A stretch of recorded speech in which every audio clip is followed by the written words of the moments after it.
Arindas kau keren.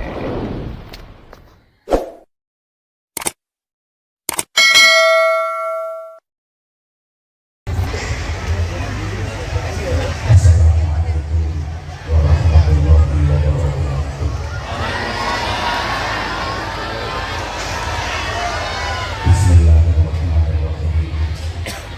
Alhamdulillah wa syukurillah wal khairu wa syarru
Ada. Di desa sampean Ada.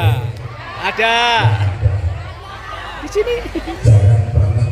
Ya. Pokoknya mulai PAUD, pos PAUD, TK, RA itu didominasi oleh ibu-ibu. Kenapa? Karena bapak-bapak memang nggak bisa didik anak-anak kecil, itu nggak bisa. Sehingga begitu saya diinfo sama Pak Haji Subur untuk ngisi acara bimbingan manasik kecil, saya bingung. Harusnya yang lebih pas ngasih bimbingan manasik kecil itu ya penceramah perempuan. Nah, saya mau pakai jilbab ya terus berumur saya tetap kelihatan. Wanita dengan laki-laki itu memang beda kalau soal anak. Mohon maaf ya, kalau bapak-bapak nggak bakalan telaten mendidik, mengajar, membimbing anak-anak. Karena laki-laki dengan perempuan itu kalau sudah punya anak berbeda. Wanita itu kalau punya anak memang lebih kuat nalurinya sebagai ibu daripada sebagai istri. Jadi lebih memprioritaskan anak dibanding suami. Wong wedok nek duwe anak luwih kuat nalurine sebagai ibu daripada sebagai istri. Maka dia pasti lebih mementingkan anaknya daripada suaminya. Bapak-bapak jangan kaget, jangan marah ketika istri sampean sedang sibuk dengan anaknya, dia gak bakalan mau sampean ganggu. Sampean macam-macam mesti disalah dulu-dulu karena dia sedang menikmati profesinya sebagai ibu. Beda dengan laki-laki. Laki-laki itu kalau udah punya anak lebih kuat nalurinya sebagai suami daripada sebagai bapak. Makanya gak pakai ngurusi anak, senengannya ngirimu di ibu termasuk saya ngomong ya iya ini semua laki-laki. Makanya saya mulai dulu nggak pernah tertarik sama laki-laki karena faktor utama pendidik anak memang ibu. Madrasatul ula, ibu adalah madrasah pertama dan paling utama bagi anak-anak. Pembentuk karakter pertama dan utama bagi anak-anak adalah ibu. Maka di berbagai kesempatan saya sering sampaikan, kalau ingin punya anak yang hebat dan sukses, pendidik pertama dan utamanya adalah ibu. Sehingga ibu harus mampu berperan menjadi tiga ibu secara terpadu. Pertama, ibu kandung, kedua, ibu susu, dan ketiga, ibu guru. Dan ini mampu dilaksanakan oleh wanita. Kalau laki-laki nggak bakalan bisa. Wanita itu bisa menjadi ibu kandung yang ikhlas, ibu susu yang tuntas, ibu guru yang cerdas, mendidik anak di usia emas sehingga anak hebat, berprestasi dan berkualitas. Jangan alasan malu keplok.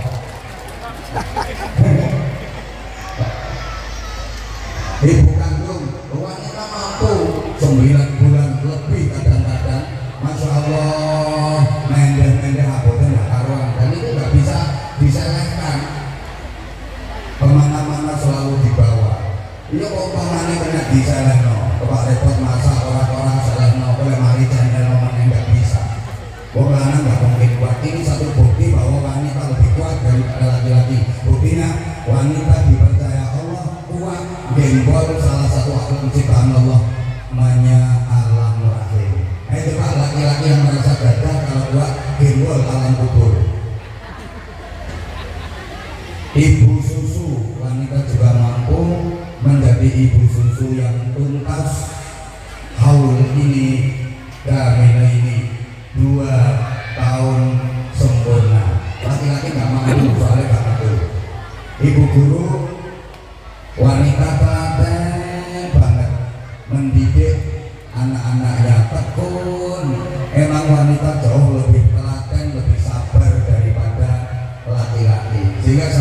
dilatih tiap bulan kedatangan tamu namanya datang bulan.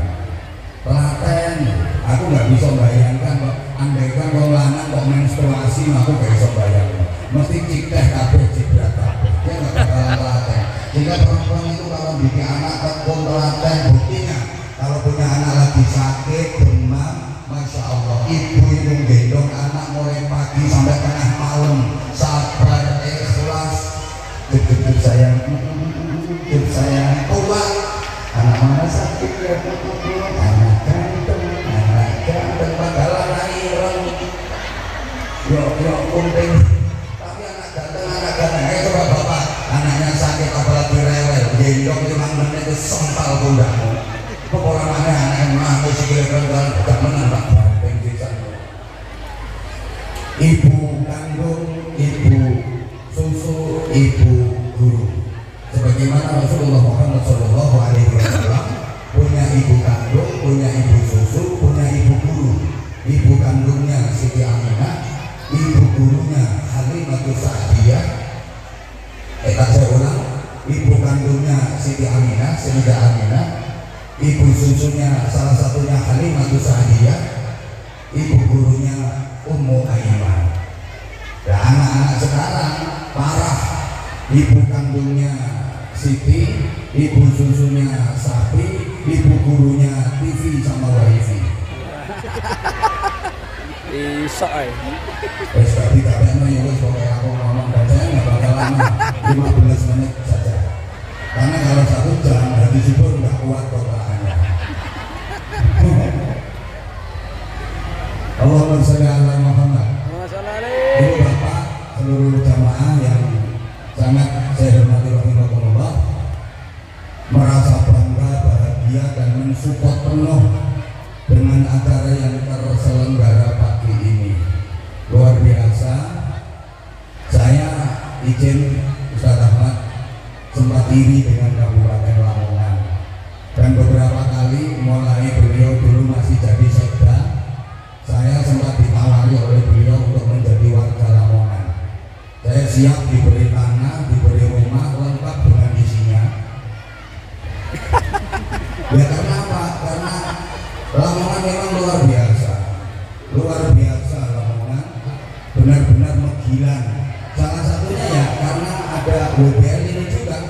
Betul yang dikatakan Ustaz Ahmad, WBL adalah ikon wisata di Indonesia memang. Jadi kalau misalnya kita ketik di Google radhiyallahu anhu itu wisata favorit Indonesia, itu WBL pasti muncul, WBL pasti keluar. Tepuk tangan untuk WBL. Nah, kegiatan pagi ini dalam rangka menanamkan karakter-karakter yang baik untuk anak-anak kita ini sangat penting, karena menurut hemat saya salah satu kelemahan dari bangsa kita adalah soal pendidikan karakter. Dan pendidikan karakter itu harus dimulai sejak dini. Bahkan dalam Islam, Bapak Ibu, mendidik anak dalam Islam, mendidik anak itu bukan hanya mulai usia dini, tapi sejak masih dalam kandungan. Benar-benar long life education.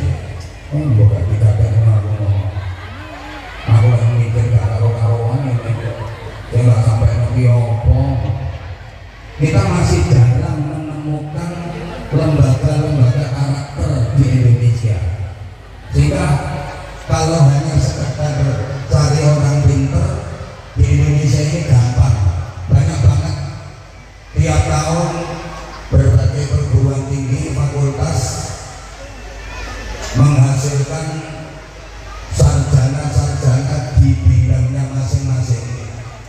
Tapi untuk mendapatkan orang-orang yang pintar dan benar-benar berkarakter, mohon maaf, masih agak sulit, karena target lembaga-lembaga pendidikan yang ada umumnya ya hanya mendidik, mencetak peserta didik mulai tingkat kanak-kanak sampai kawat-kawat yang pinter. Jadi mengabaikan nilai benar, nilai iman, takwa, akhlakul karimah masih belum mendapatkan prioritas di lembaga-lembaga pendidikan kita untuk bisa masuk di perguruan tinggi yang ternama, fakultas-fakultas yang bonafit, favorit, unggulan. Itu sepengetahuan saya belum ada yang mensyaratkan nilai atau seleksi dari soal akhlakul karimah. Bahkan di perguruan tinggi Islam itu yang penting lulus tes, memenuhi persyaratan, pokoknya dapat izin Pak Kapolsek, SKCK, dapat surat keterangan kelakuan baik, kemudian lulus tes, bayar pendaftaran, selesai diterima. Gak peduli misalnya dia nakal, misalnya dia mohon maaf suka mabuk, pokoknya lulus tes, lulus seleksi, kemudian bayar, ya diterima. Itu di lembaga perguruan tinggi agama Islam. Walaupun dia pemabuk misalnya, gak ada kok persyaratan pendidikan karakter itu. Bahkan ngapunten untuk menjadi sarjana Islam yang penting bisa menyelesaikan skripsi, dia diwisuda jadi sarjana Islam meskipun dia pernah menghamili 3 ibu kos dan memperkosa 7 pembantu. Ya karena memang bukan pendidikan karakter. Ini kelemahan lembaga pendidikan di kita. Saya sudah usul ke Menteri Pendidikan. Mungkin pokoknya nggak percaya sama ngomong. Iya, udah saya sampaikan prioritas pendidikan karakter di semua lembaga yang ada. Maka mudah-mudahan kegiatan ini bisa menjadi inspirasi untuk lembaga-lembaga pendidikan di Indonesia. Pentingnya pendidikan karakter. Izin Pak Bupati, kenapa masih ada oknum pejabat yang nakal? Ya karena memang pendidikan karakternya yang belum terbentuk dengan baik. Betul apa betul kira-kira? Allah, di Indonesia ini kalau pengen cari orang pintar, izin Ustaz Ahmad, banyak banget cari sarjana yang titelnya renteng-renteng, cari profesor yang buka mulai kepala sampai bokongnya, itu banyak di kita. Prof DRI, RDRS, yang namanya panjang, Ahmad Suroto Mustaqim Suroto, jadi nama tahun 2020 itu belakang masih ada MSI, MPDI, MHI, MMMH, terakhir BH itu titelnya. Banyak banget. Tapi yang benar-benar saya berkarakter ini penting sekali, dan membentuk karakter manusia itu harus dimulai di sana. Apa kok berat mulai tadi? Apa ya karena nggak kuat dengan suara saya? Sedini mungkin.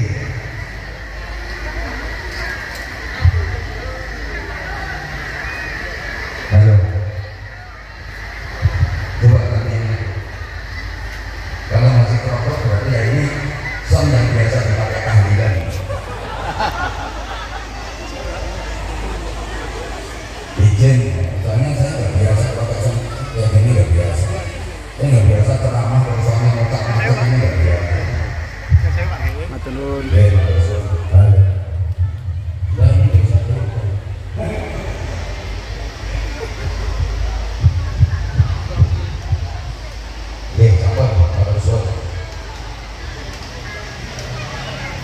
Allahumma sholli ala Muhammad. Allahumma sholli alaihi.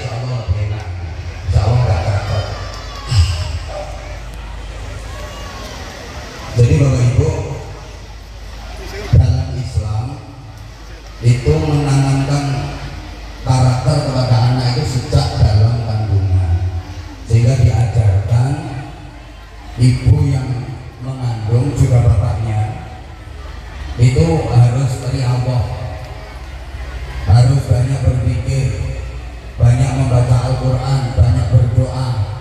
Apa itu nyambung sama janin yang dikandung? Oh, nyambung banget.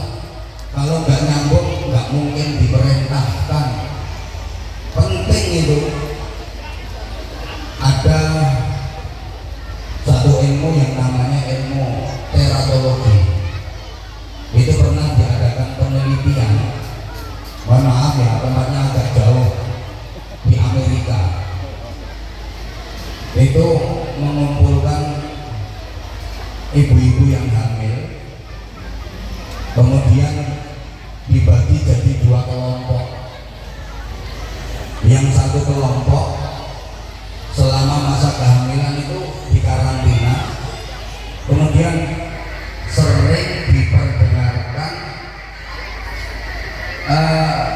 kaset-kaset yang berbahasa Inggris. Itu penelitiannya di Amerika. Jadi ketika hamil itu dikarantina, kemudian sering diperdengarkan bahasa Inggris. Yang satunya juga dikarantina, tapi nggak ada diperdengarkan pakai bahasa Inggris dan sebagainya. Ringkas cerita, begitu sama-sama melahirkan ternyata beda banget. Anak yang ketika masih di alam rahim itu sering diperdengarkan bahasa Inggris, ternyata kepintaran dan kecerdasan berbahasa Inggrisnya jauh lebih tinggi daripada anak-anak yang waktu masih di alam rahim tadi sama sekali nggak diperdengarkan bahasa Inggris. Maka tepat sekali kalau ibu-ibu yang lagi hamil itu sering memperdengarkan anak-anaknya bacaan Al-Quran, kalimat-kalimat thayyibah, karena itu mempengaruhi banget. Orang tua kita dulu kalau pesan dan gitu, loh awakmu ku bobot, ngomong sing hati-hati, obah pola sing hati-hati, soalnya bawa nyawa loro. Sampai kadang-kadang orang tua kita itu masih sangat percaya dengan klinik. Awakmu ku bobot, mangan sing hati-hati, wong bobot ku gak oleh mangan pacul, linggis, gancul. Gak oleh ngaduk nanti sore ambel. Demikian pula bapaknya harus prihatin. Bojomu ngoten ya aja mancing, engko ndak lambene anakmu sungging. Aja beleh pitik, beleh bebek, engko ndak sikile anakmu kaya cekel bebek. Ini artinya ya sebenarnya nggak pengaruh sih. Cuma disuruh hati-hati. Ini juga mau apa sih? Disuruh hati-hati.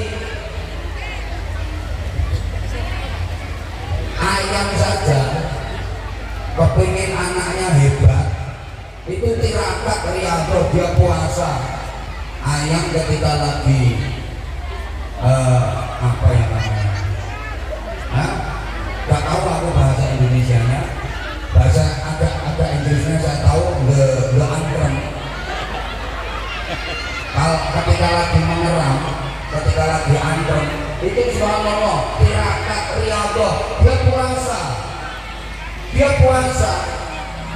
Anggrek itu tirakat puasa, dia makannya nggak banyak-banyak, dia terus bertapa di tempat anggreknya itu sambil berpikir, bener pitik kapan anggrek, babon kapan anggrek lah,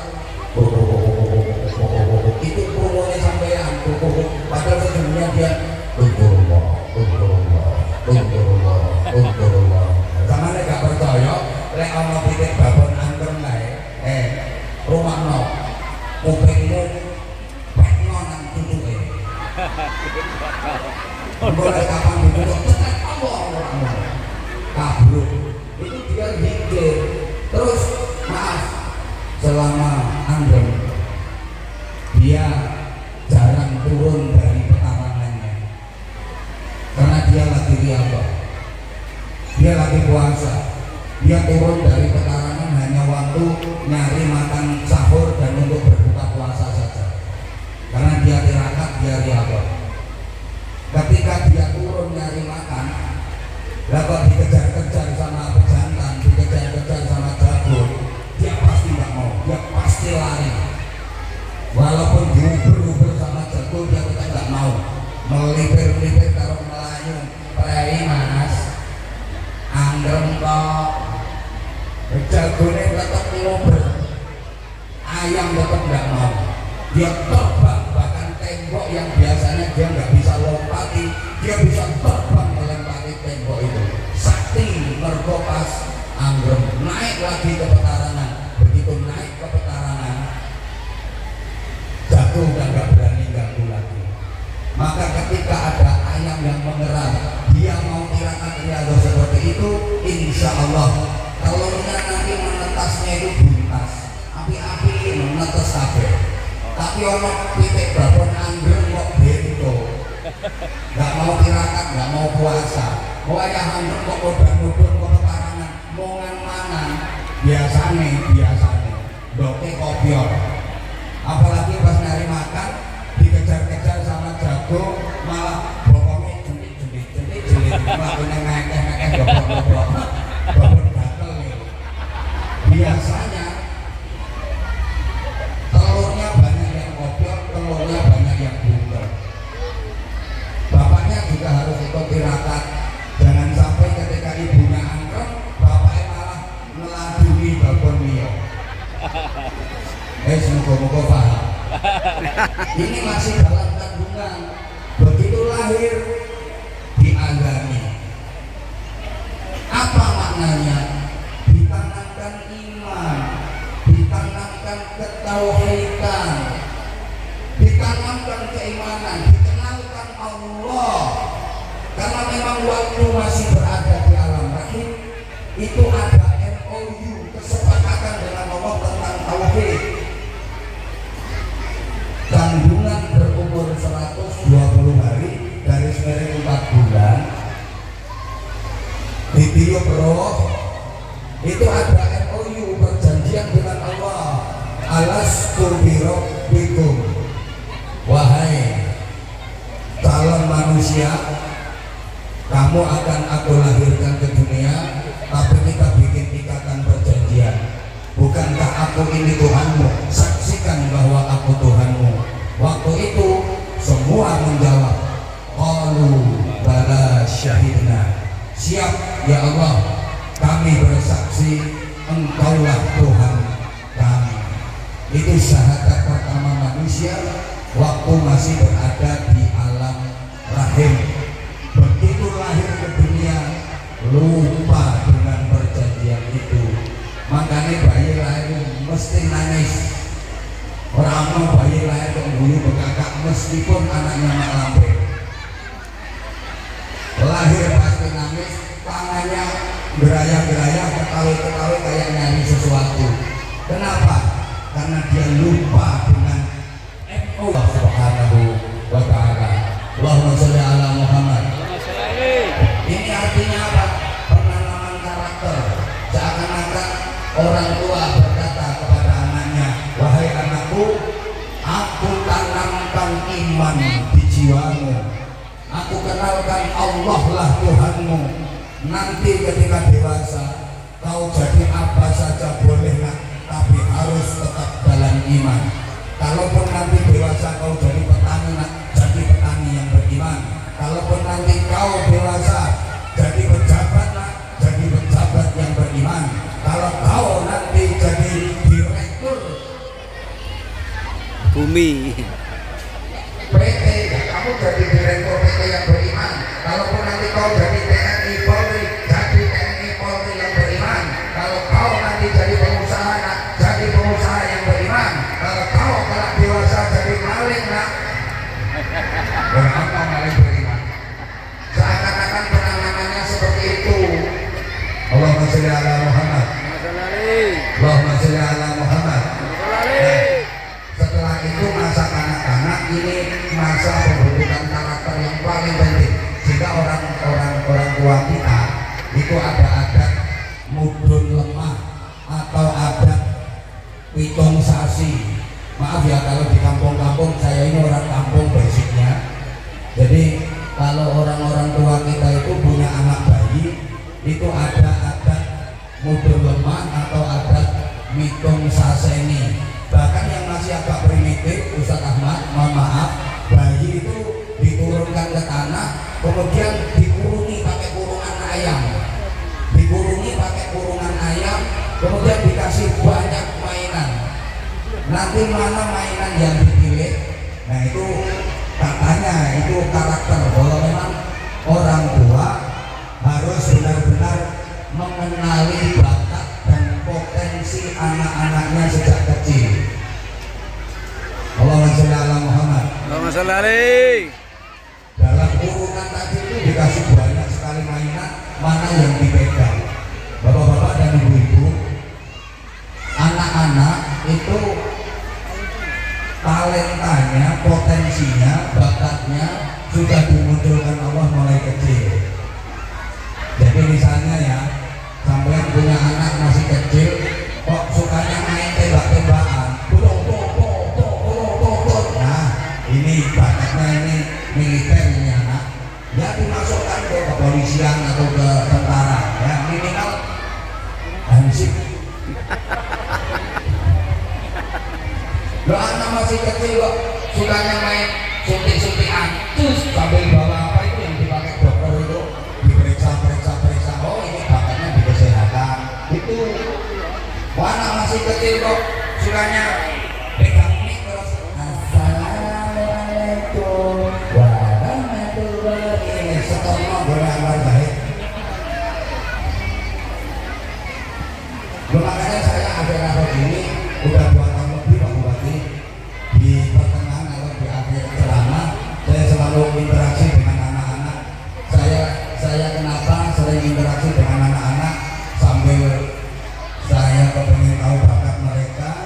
Saya juga kepingin anak-anak Indonesia ini menjadi anak-anak Indonesia yang tangguh, anak-anak Indonesia yang multi talenta, karena mereka lah masa depan Indonesia. Jadi bisa dilihat di video-video saya, akhir-akhir ini saya sering interaksi dengan anak-anak. Maka saya senang banget kalau WBL hari ini bikin manasik kecil. Maaf, Bapak Ibu sama punya anak masih kecil kok senengannya sebarang subur, petopok subur. Nah, mungkin nanti bakatnya dukun. Senengannya harmoni.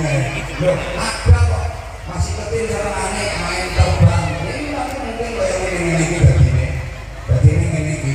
Awas hati-hati sama punya anak masih kecil senengannya kok boleh nangin deh.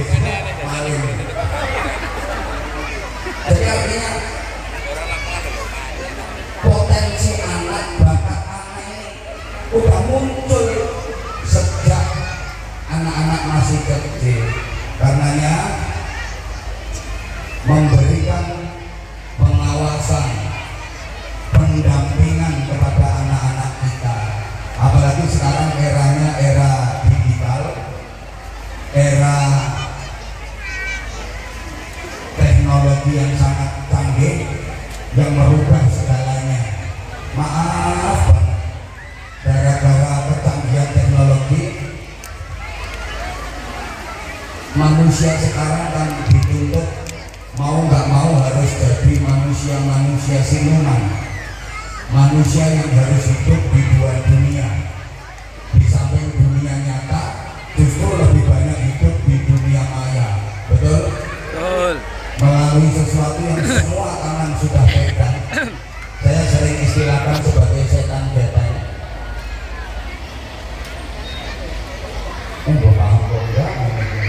Aku sedih aku ngomongin wong ayu-ayu tapi rada okot ngene.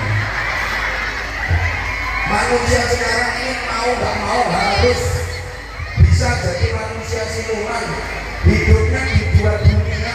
Di samping dunia nyata, justru lebih banyak hidup di dunia maya melalui HP.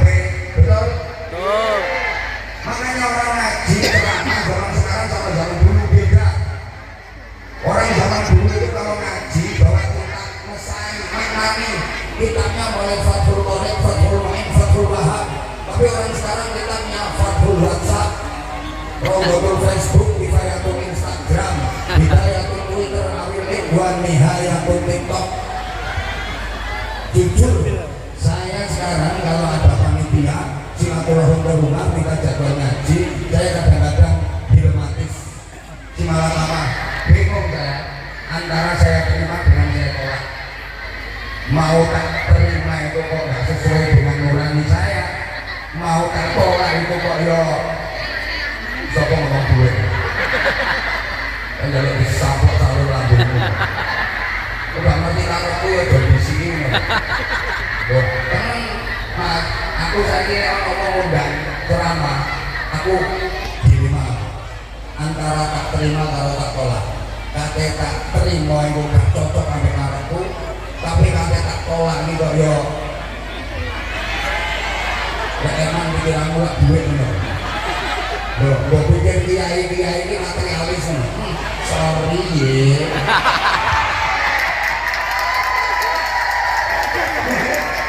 Kamu pikir kiai itu terus motor duitan loh. Sorry ye. Kamu pikir kiai itu nek karo duit terus mau lah.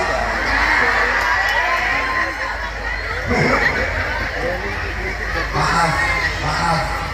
Gini maksud saya, mau tak terima itu tak cocok karo karepku.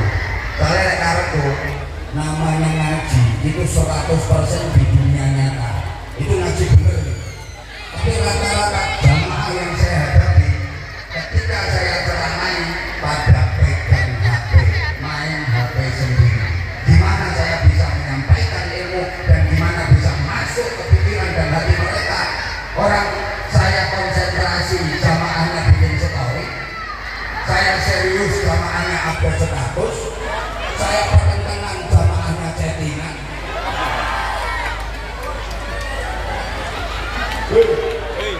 Loh saya konsentrasi tapi jamaahnya bikin story coba.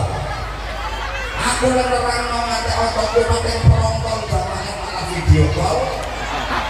Aneh loh nggak ngomong ini, nggak gampang ngomongnya yo. Orang yang udah ketua RT itu orang murah itu tergantung kualitas. Semakin bagus kualitas mesti semakin mahal. Mana loh? Dari wisata murah ya coba BBR, wisata barongan, wisata murah. Makanya jangan sahabat BBR kok mahal. Oh memang kualitas kok. Semakin kualitas semakin mahal. Baju makin kualitas makin mahal. Masuk kiai tak ngomong.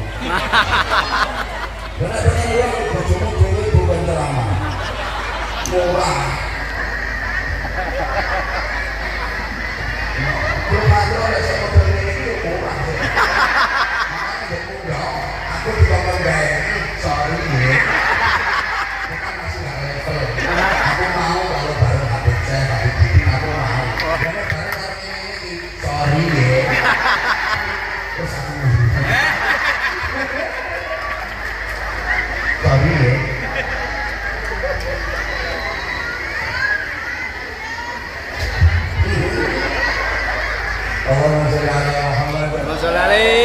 Jadi mau aku nerang apa kok iso tekan kene. Halo. Hai. Ditanamkan keimanan, diagani, kemudian mulai kecil betul-betul diperhatikan, apalagi sekarang zamannya zaman digital. Maaf Bapak Ibu, bukan berarti anak-anak nggak boleh pegang HP, tapi harus betul-betul didampingi, dipantau dan diawasi. Gara-gara HP itu orang sekarang jam tidurnya jadi pada mundur, betul?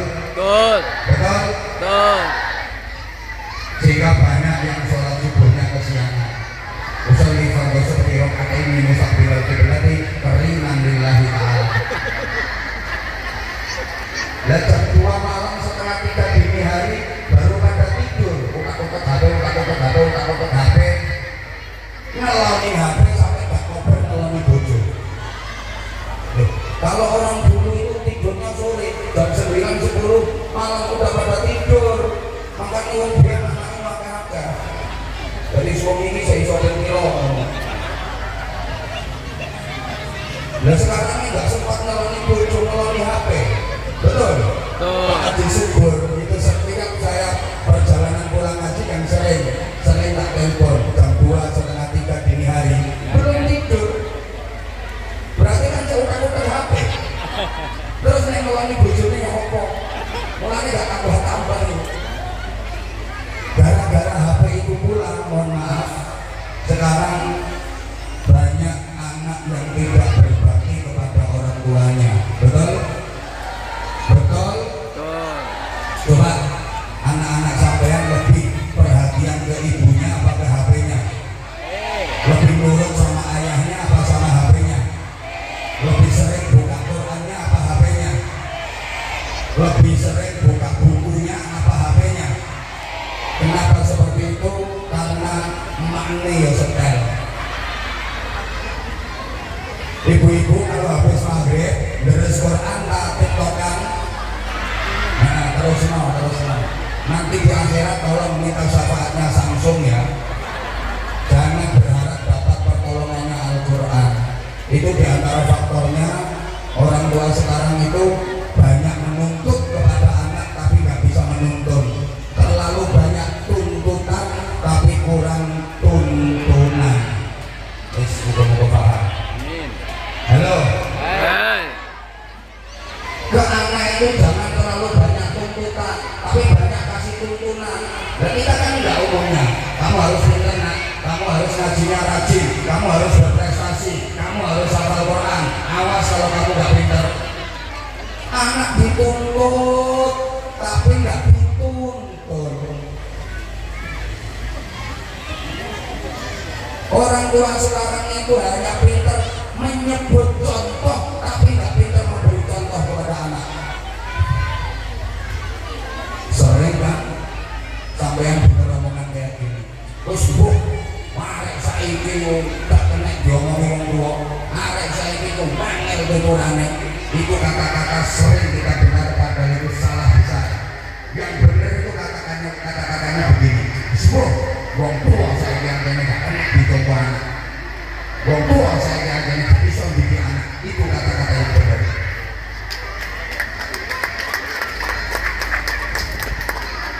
Dulu kalau ada anak nakal misalnya nyuri mangga, dia udah naik pohon mangga, ketahuan yang punya, ayo nggak turun, bilangin ke bapakmu mencolok pak, karena bapaknya nggak pernah nyolong. Ayo sekarang kalau arek nyolong pencet menek yang dukur terus konangan sendiri, ayo kamu tuh ngandano bapakmu, nggak ngandano, ini ngomongin nang dukur nih. Kamu bawa karung nang dukur.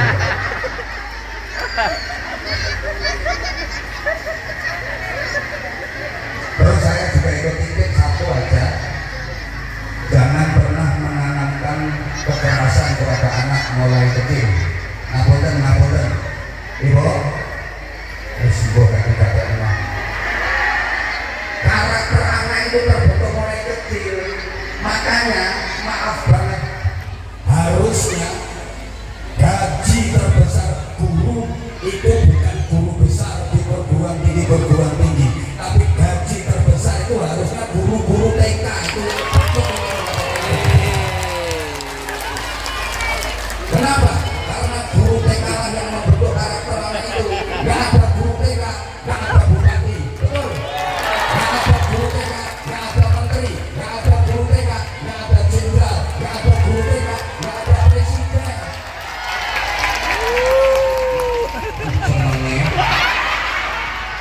Maka di negara-negara maju, guru TK itu jabatan dan profesi yang paling bergengsi. Tapi kalau di negara kita kan enggak. Kenalan misalnya, itu dari mana? Mana? Maaf, itu kerjaannya apa? Maaf ya, saya hanya guru TK. Ya kok hanya? Saya cuma guru TK. Ini mau tenang dulu, apa jualnya guru TK? Kok cuma guru TK? Justru guru TK inilah yang pahalanya paling besar. Guru-guru TPQ, Taman Pendidikan Al-Quran, guru-guru TPA itu yang jasanya paling besar, yang ngajari alif bata, termasuk guru TK yang mengenalkan AIU, yang mengenalkan ABC,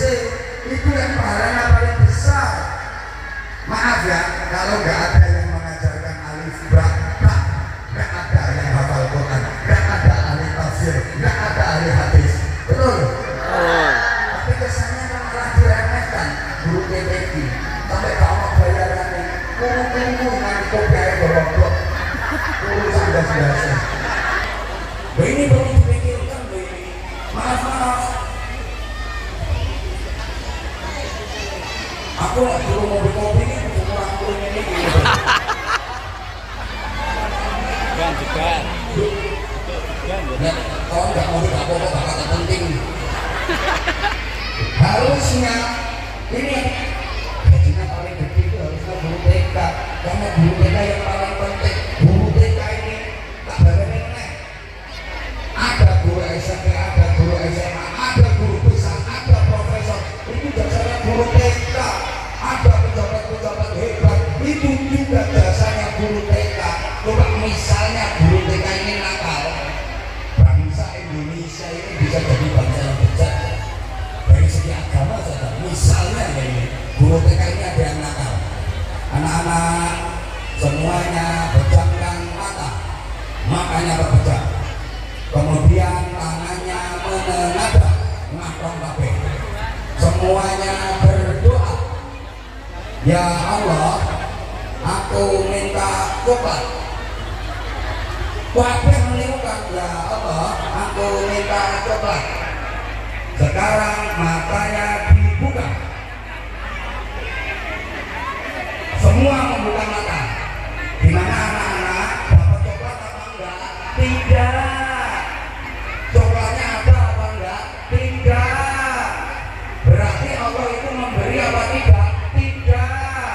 Berarti Tuhan itu ada apa tidak? Tidak. Katanya enggak dikasih. Sekarang pejamkan mata lagi. Tangannya menengadah, ngakong. Bilang bareng-bareng, Bu Guru minta coklat. Bareng. Terus guru ini bagi-bagi coklat, semua tangannya anak dikasih coklat. Sekarang matanya dibuka. Dapat coklat apa tidak anak-anak? Dapat. Berarti Bu Guru ada apa tidak anak-anak? Ada. Tapi waktu minta sama Tuhan, dikasih coklat apa enggak? Enggak. Berarti Tuhan ada apa enggak anak-anak? Enggak. Bahaya ini. Ini mau paham belum ini? Makanya jangan pernah sepelekan. Guru-guru TK itu jasanya paling besar. Kalau misalnya guru-guru TK itu nakalan, wah bisa bejat loh bangsa ini. Kayak yang paling bejat saya ini guru yang ngajarkan alif kata, alif fathah, alif kasroh, alif domah, aiku, bapak kabar, bapak kasroh, bapak domaku, babiku, bapak kata, bapak kasroh, tidak domaku, kakiku, bapak kama, bapak kata, mendomamu, matamu. Alif yang sebablah air, alif sebablah Allah, tidak domaku, I love you. Itu yang paling bejat saya itu. Semoga paham. Paham ya? Amin. Pak Bupati kita harus mikir di tangan, insya Allah nanti bidangnya di tempat kami Pak Bupati, saya itu melus dada. Demi Allah saya melus dada. Sekelas guru TK, guru PAUD, maaf banget, itu bisyarahnya nggak cukup dipakai untuk beli nekatnya, itu nggak cukup. Bawa gajian seorang jaga atau SPP, gajinya itu menjagakan apa menjagakannya, hanya menjagakan dari SPP 1 bulan kalau misalnya 250.000, 350.000, nah itu udah kalau listrik itu nggak cukup. Tonton menor burung beli burung langka palsu bahasa Inggrisnya ikut. Maaf, guru TK gajinya di bawah 1 juta itu sangat nggak layak, sangat nggak layak.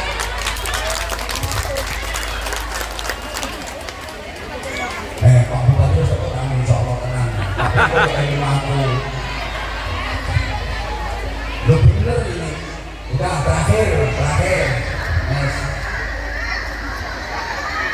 Kok bisa ngono, sampai nyumbang dewe rewel. Kamu nek kepengin suwe yang ngundang dewe. Karena nanya-nanya ampun undangan. Lek orang ngundang dewe. Iku ada nggak yang punya anak remaja usia SMA atau madrasah aliyah atau usia SMP MTS ketika mendengar adzan subuh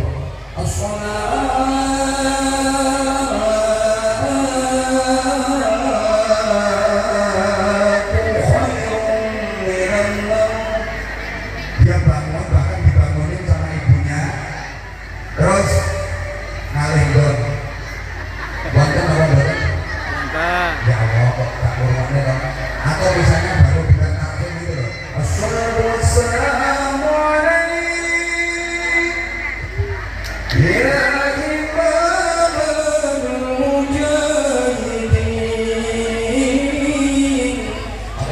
mau pakai vokal itu soalnya enak aku itu bang diri. Assalatu wassalamu alaik. Anak dibangunin sama ibunya, tapi malah melungker, malah pemulang. Ada apa enggak? Ya. Kata. Tahu sebabnya siapa yang salah? Yang salah sebenarnya adalah ibunya. Dulu waktu anak masih bayi, waktu anak masih kecil, ibu ingat enggak? Ketika ibu punya anak bayi, ketika ibu punya anak masih kecil, kemudian kafir atau azan subuh berkumandang, terus anaknya ibu bangun. Apa yang ibu lakukan? Apakah anak dibangunkan? Terus kemudian dibiasakan agar dia bangun di waktu subuh? Apa dielus-elus lagi biar tidur lagi? Halo? Sampai yang jam 6 melek supaya terbiasa bangun waktu subuh, apa sama keloni meneh, cek turu maneh? Keloni. Kebanyakan dari ibu-ibu adalah dielus-elus lagi. Yang ini kok bangun tuh saya. Ayo bubuk. Bahkan kadang-kadang anak nggak mau bubuk karena dipaksa-paksa sama ibunya sampai dijejel-jejeli pentil. Ayo bubuk. Bu, itu pembentukan karakter sehingga sampai anakmu remaja, sampai anak sampai yang gede, hal itu masih dia rasakan ketika dia mendengar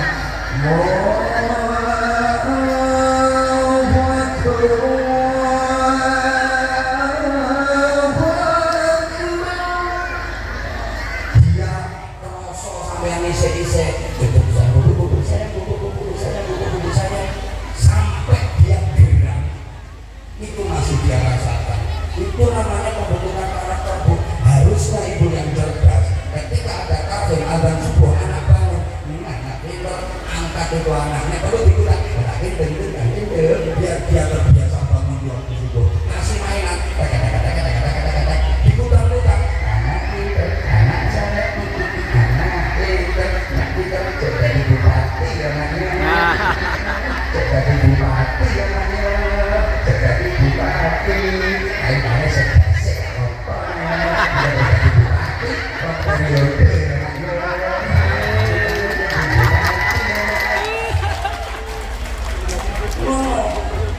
ojo kira dadi camat camatnya apa camat ini bayarannya pira iki gak duwe proyek tanda tangannya gak pakai payu mau nek kadang-kadang dipindah nobone kecamatan pelosok soalnya kinerjamu elek apa mana terima tadi lurah nenek sakari yobe bondoni gak melek ya soalnya malah nanti ragu ngabres nek tadi kayak gitu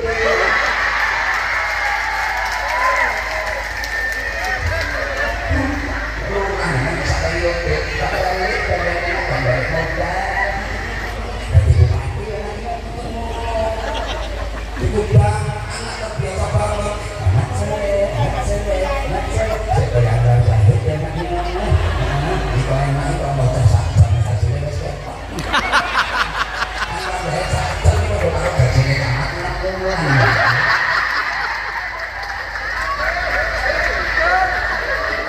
kemarin ada rumah ini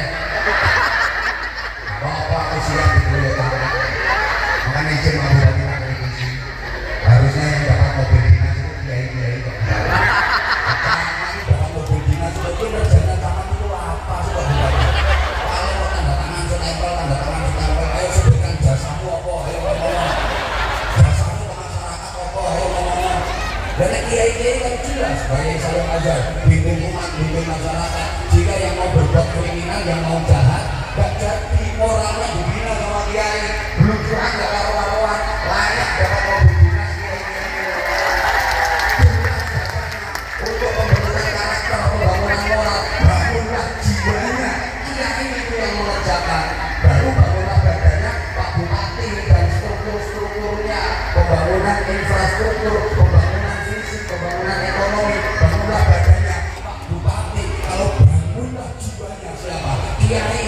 Tapi apa penghargaan yang diberikan pemerintah? Mana ada kiai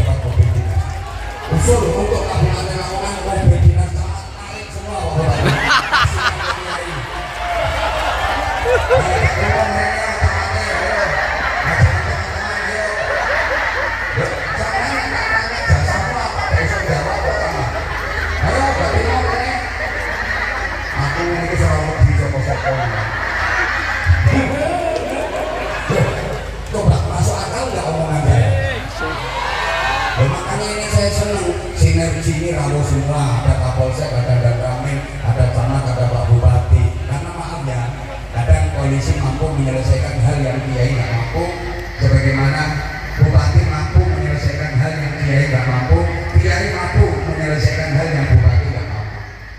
Saya nggak paham ya.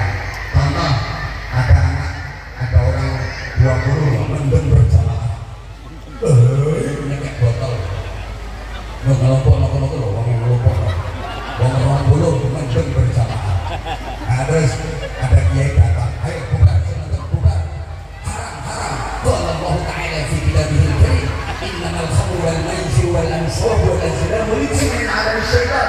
Kira-kira yang mabuk ini bubar apa kiai ini datang botol? Botol. Tapi kalau yang datang itu Kapolsek sama anak buahnya 2 aja. Ayo bubar, tangkap yang mabuk. Pasti lari pulang aja. Kiai nggak mampu, yang mampu adalah polisi. Sebagaimana polisi nggak mampu, yang mampu adalah kiai. Kalau nggak dibantu kiai, polisi kualat. Paling Mapolsek Paciran itu personilnya paling 20 sampai 22 orang. Padahal kecamatan Paciran bisa nakal sama dia.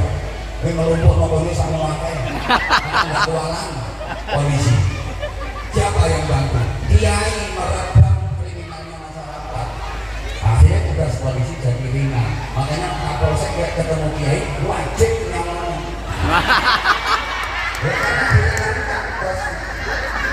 Sama saya nggak mampu, tapi Pak Bupati mampu. Misalnya saya ingin bangun masjid, anggarannya 10 miliar. Tiap hari saya keliling jamaah. Mari Bapak Ibu para jamaah, ada keistimewaan orang yang ikut berkontribusi membangun masjid. Man bana masjidan lillah fatallahu lahu baitan fil jannah. Siapa yang membangun masjid karena Allah, ikut berpartisipasi, maka akan dibangunkan istana di surga. Sorban paling Bapakku 5.000, 10.000, 5.000, 10.000. 50 tahun masjid saya nggak berdiri. Tapi kalau Pak Yuhronur Effendi, Bupati Lamongan 2 periode, nggak usah pakai dalil. Masjid di tempat Anwar Zahid anggarkan 10 miliar, tanda tangan merek cepat selesai, nggak usah koler, nggak usah yang ini.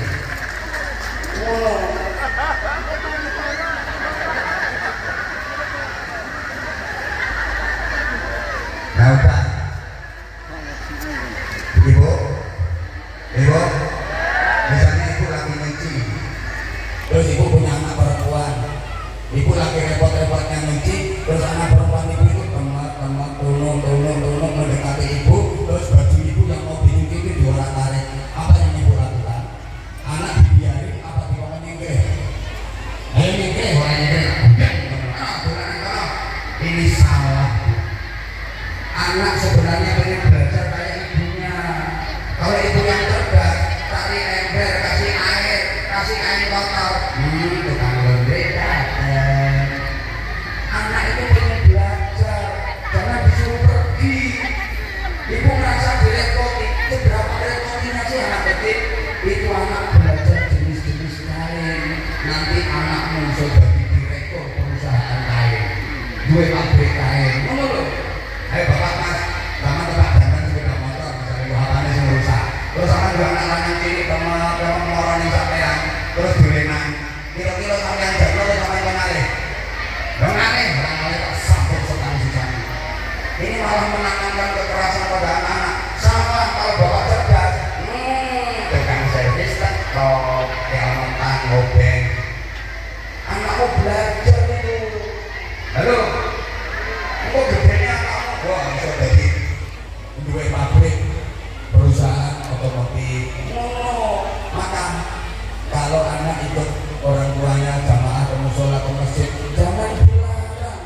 Itu membiasakan sejak dini sehingga tepat sekali. Kalau hari ini ditanamkan kepada anak-anak kita kecintaan untuk beribadah haji, semangat dan ghirah serta himmah untuk bisa menyempurnakan rukun Islam.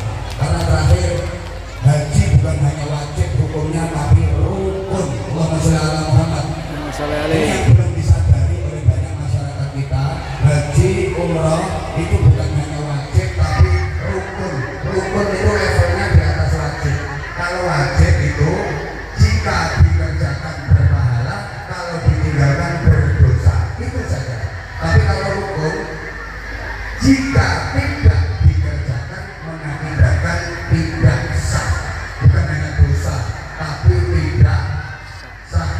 rukunnya sholat adalah sujud.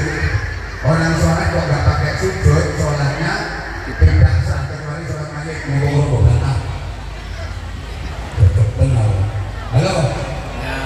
Rukunnya sholat salah satunya adalah takbiratul ihram. Ada orang sholat kok nggak baca takbiratul ihram, sholatnya tidak sah karena meninggalkan rukun. Kalau meninggalkan wajib, akibatnya hanya berdosa. Tapi kalau meninggalkan rukun, akibatnya tidak sah. Salah satu rukunnya wudhu, membasuh wajah. Wudhu kok tidak membasuh wajah, wudhunya tidak sah. Paham betul? Ya Allah. Salah satu rukunnya Islam adalah haji. Orang Islam yang istiqomah, ya sugih, ya sehat, mampu, aman, kok nggak mau haji, maka Islamnya Tidak sah. Bukan hanya berdosa, Islamnya tidak sah karena meninggalkan rukun. Ini harus ditanamkan kepada anak-anak sejak kecil. Jika anak punya kecintaan dan keinginan untuk bisa berhaji. Saya dulu waktu masih kecil, Bapak Ibu, setiap melihat pesawat terbang, itu saya bengok-bengok. Balik, rumah haji. Sampai yang mana dia? Kok gak ada sama dalam duit ngomong. Sampai dalam duit ngomong. Jadi saya itu kecil dulu, setiap melihat pesawat terbang, kayak dia yang arahnya motor mulu, pikiranku, aku sumpah kain, rumah haji. Jadi keinginan itu gak betul-betul, Masya Allah, sampai di tembok kamar saya itu tak tulisin aku haji, enak pakai fotoku kalau foto Ka'bah. Saking kepinginnya saya bisa berhaji. Alhamdulillah, hampir setiap tahun saya diizinkan Allah untuk bisa menjalankan ibadah haji. Nah ini keinginan dan hikmah seperti ini harus benar-benar ditanamkan kepada anak-anak kita sejak dini. Selamat bermanasik untuk anak-anakku, juga untuk ibu-ibu guru pembimbingnya. Derek titip anak-anak Indonesia kepada panjenengan semua, karena panjenengan sangat berperan dalam menentukan arah Indonesia. Bagaimana Indonesia ke depan, jawabannya adalah ada pada anak-anak kita. Ya, ini saja yang saya sampaikan. Sebenarnya saya nggak ada agenda ke sini. Agenda saya hari ini Jawa Tengah. Insya nanti malam ke Demak. Saya semalam masih di Wonogiri 3 tempat. Karena ditelepon sama Pak Haji Syukur dan ada meluncur ke sini. Habis ini langsung geser ke Demak. Jadi mohon maaf banget ya. Coba ngomong kelarisan ya. Kita ngomong. Alhamdulillah saya mohon doanya, mudah-mudahan diberikan kekuatan. Hampir nggak ada libur ya. Hampir nggak ada libur. Mohon doa, mohon dukungannya. Jadi selamat mensupport penuh tambahan-tambahan wisata edukasi dan wisata religi. Memang harus seperti ini karena ini juga termasuk salah satu pembentukan karakter. Jadi tempat-tempat wisata di Indonesia ini jangan hanya menjadi objek wisata yang semata-mata yang murni hiburan, tapi harus ada nilai edukasinya, harus ada nilai religinya. Kadang prihatin kita ada tempat wisata, nggak ada tempat ibadahnya, nggak ada musolanya, nggak ada tempat untuk sholatnya. Terus orang-orang yang berwisata ke situ kalau mau sholat gimana? Ya, kadang ada, tapi bukan sini. Kalau ini udah ya lumayan bagus. Apalagi kalau untuk santri-santri ada diskon dan gratis.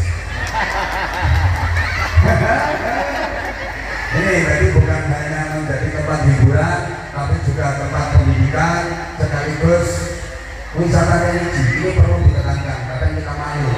Saya kalau lagi ke luar negeri ditanya, where are you from, Mister? Tuhan dari mana? Ketika saya jawab, I am from Indonesia. Saya dari Indonesia. Rata-rata komentarnya mereka apa? Indonesia? Borobudur is good. Borobudur is good. Yang dikenal dunia adalah Borobudur, termasuk satu dari 7 keajaiban dunia. Malu dong kita. Mayoritas penduduknya beragama Islam, tapi kenapa objek wisata yang viral di dunia kok malah bukan milik umat Islam? Coba, harusnya kita mencontoh Rasulullah Muhammad SAW dalam waktu yang kurang lebih 22 tahun mampu merubah 2 kota jahiliyah menjadi 2 kota besar yang merupakan Marokizul Hawarah civilization. Sehingga kalau ditanya tempat di dunia ini manakah yang paling banyak turisnya, paling banyak pengunjungnya, jawabannya adalah Mekah dan Madinah. Betul?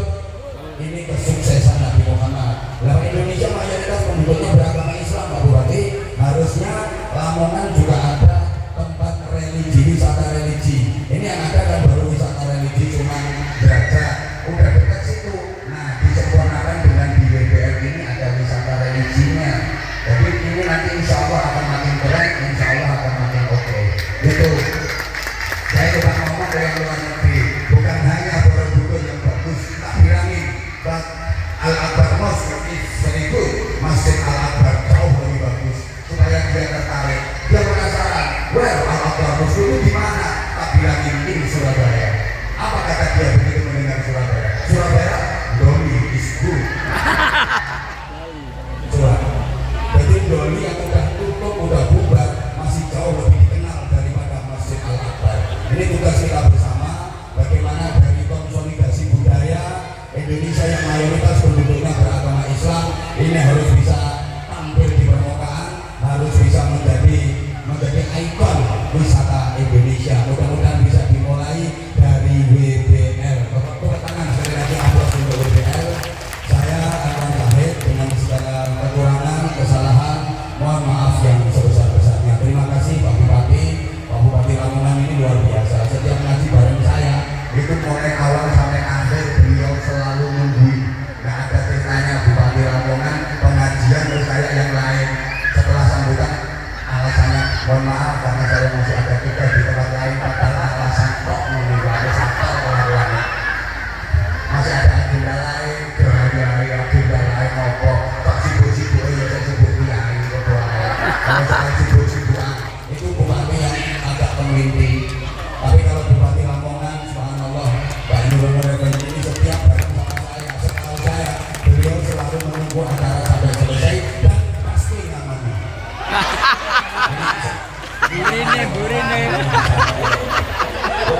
Burine. jadi sekda udah kayak gitu kok ketemu saya selalu begitu, apalagi udah jadi bupati. Makanya bapak mana mau salah apa dan namanya bupati ini ngomongin masa direktur utama bagaimana.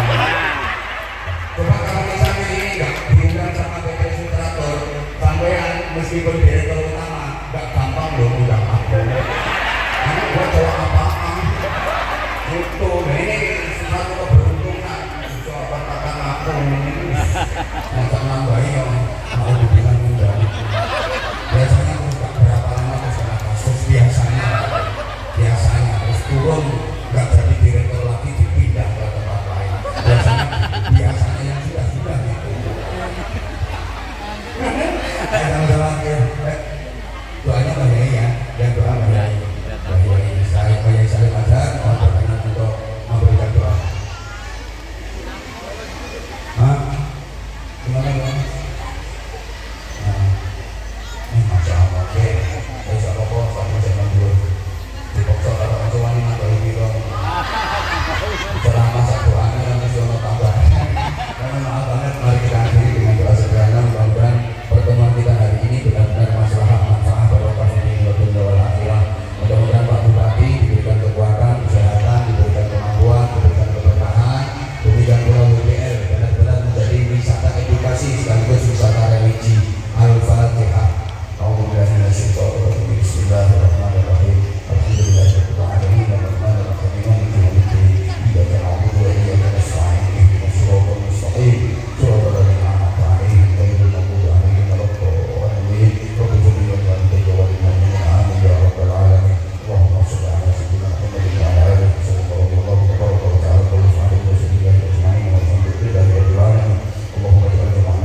melaksanakan